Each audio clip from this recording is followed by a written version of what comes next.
Hello, everybody. It's the Lit Optimist, and today I'm talking about Pet Cemetery. I gotta fucking look up the what the why are you acting like this right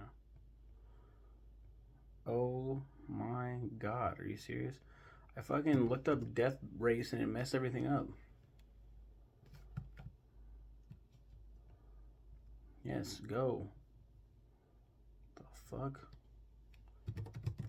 Sorry, everyone. Technical difficulties. Difficulties. Pet Cemetery.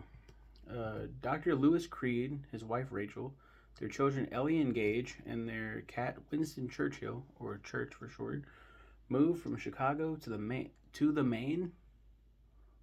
Moved from Chicago to Maine, where Lewis is to resume his career at the University of Maine's Health Campus.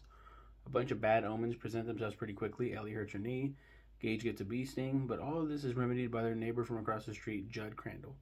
Judd is an elderly man who Lewis quickly sees in a fatherly way, having lost his own when he was only 3.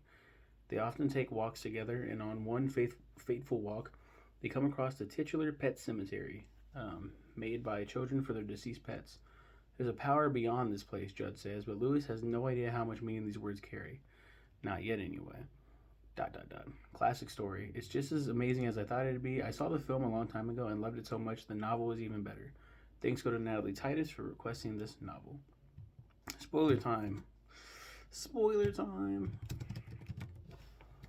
Just like in the movie, um, Church dies. Church dies. Where is it at? There's a bunch of shit going on with some thing. I'm just looking at the main shit.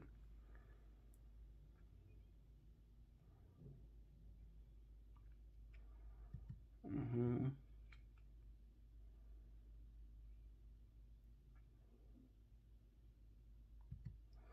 Judd is grateful and decides to repay Lewis after Church is run over outside his home around Thanksgiving.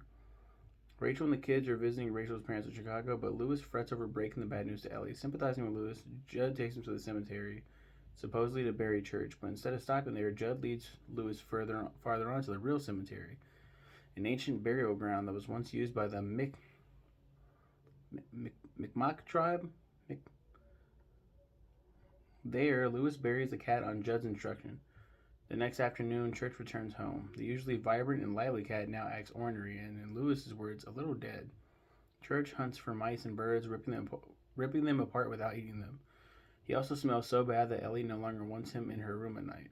Judd confirms that Church has been resurrected and that Judd himself once buried his dog there when he was younger. Lewis, deeply disturbed, begins to wish that he had not buried Church there. Um, yeah, I don't know why Judd did that shit when he warns him of the power initially, I believe. Why the fuck? He's like, you know what? I feel bad. I'm gonna show you the power. Why would you do that? This is the big one. Um, for those that know about Pet Cemetery, for those that know what I'm about to say, sorry, sorry. Um, for those that don't, also sorry. Spoiler alert. Don't go further if you haven't read the book or seen the movie. Several months later, 2-year-old Gage, the son, 2-year-old Gage, is killed by a speeding truck. Like fuck. Like this is the one of the saddest fucking moments ever that I've ever read, that I've ever seen. Kids dying when I was younger was like, that's fucking insane. That's insane. Um, so this happening, you don't see it in the movie. You hear about it in the. I think it's vividly in like the book. It's fucked up. Overcome with despair, Lewis considers bringing his son back to life with the help of the burial ground. Judd, guessing what Lewis is planning, attempts to dissuade him by telling him the story of Timmy Baterman. We've already talked about that. The last person who was resurrected by the burial ground. Timmy Baterman was killed in action during World War II. Blah blah blah. We've already seen this. Blah blah blah. Judd states that he believes that whatever came back was not Timmy but a demon that had possessed his corpse. He concludes that sometimes dead is better and states that the place has a power, its own evil purpose, and that it may have caused Gage's death because Judd introduced Lewis to it. Despite Judd's warning and his own reservations about the idea, Lewis's grief and guilt spur him to carry out his plan. Lewis exhumes Gage's body from his grave and enters him into the burial ground. Gage is resurrected, entirely different from when he was alive. Now malicious in both his words and actions, he finds one of Lewis's scalpels and kills both Judd and Rachel. Rachel being, as I've mentioned before, Lewis's wife. So he just lost his father figure and his wife to his resurrected son.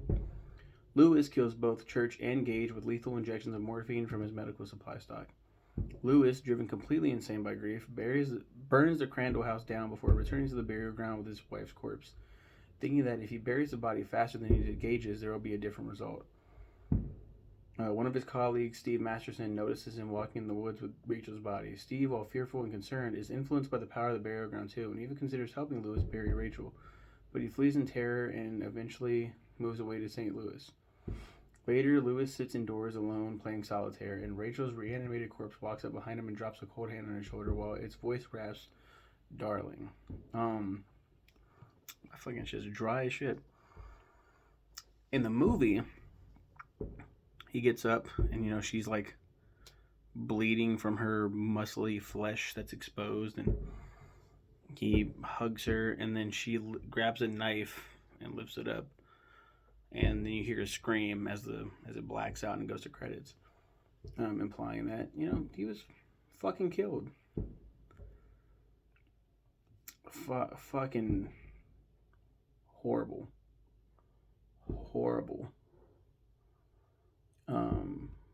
Terrible, sad, bummer of a novel, and I love it.